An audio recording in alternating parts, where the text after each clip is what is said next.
trying to, you know, hold somebody back would never happen in Detroit. I have lost friends, I have made so much enemies because of what I'm doing. We've had really nothing but support. They treat me really poorly and I don't get it. I'm Stephen Roginson. I am the founder and head brewer of Detroit's first nano brewery. My name is Azalina and I'm based here in San Francisco.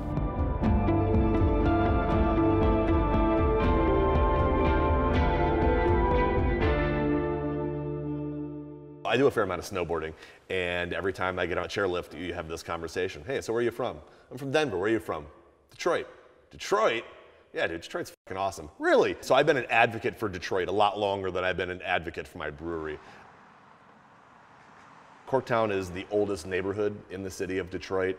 And the building that we're in was originally called the Porter Street Station. It was originally a bar and restaurant that was a part of the Tigers Stadium community. The vast majority of the traffic was baseball traffic.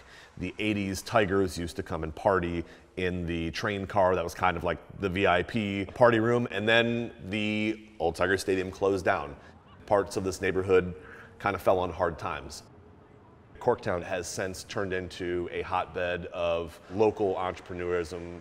The first thing that we did when we bought this building was to appeal to the neighborhood, to let them know what we were trying to do. Just so you know, if they let us do this parking lot, I think we can say, okay, we have planters here, we have a 5-foot thing here. This is grandfathered in.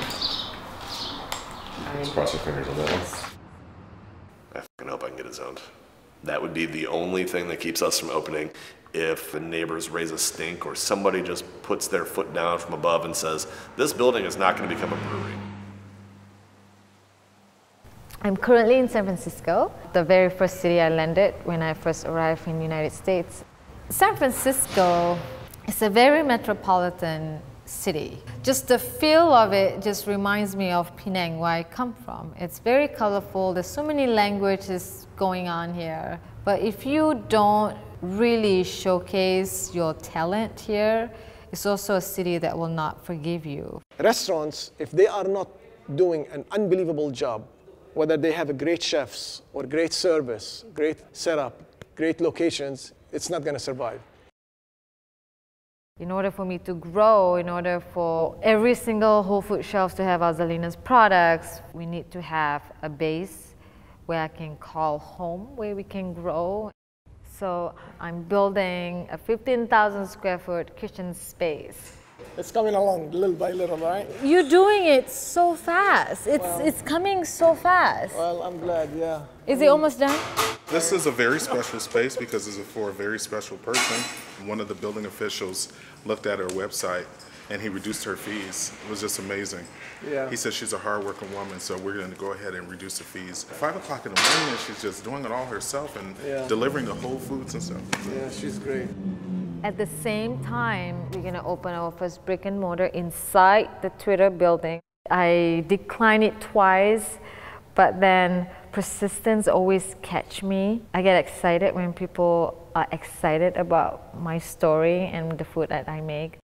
The contractors and developers of the retail space in the lobby of the Twitter building informed us that rather than a September start date, they're shooting for a December 1st start date. The city is so notorious in not get this together. We're losing time, we're losing money, we have to redo everything else. It's just,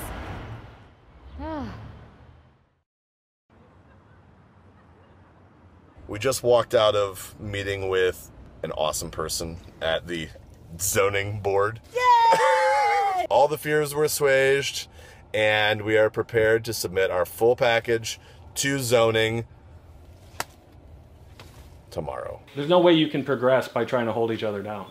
There's so much more power and unity in people moving forward than there is somebody trying to pull you back. Detroit is full of idealists. They want to do this thing that they think they can do really well, and they want to share it with other people. And if along the way we can make a living or better, like, that's cool too. You don't have to be like cutthroat, you know, it's not the drug game in the 80s, you know, you don't have to eliminate your enemies to be successful. You can hold each other up. There's enough for everybody. I try to make food that reminds me of my childhood. So everything I make has to somehow transport me to when I was 2 or 3 or 5. That's the kind of food that I make.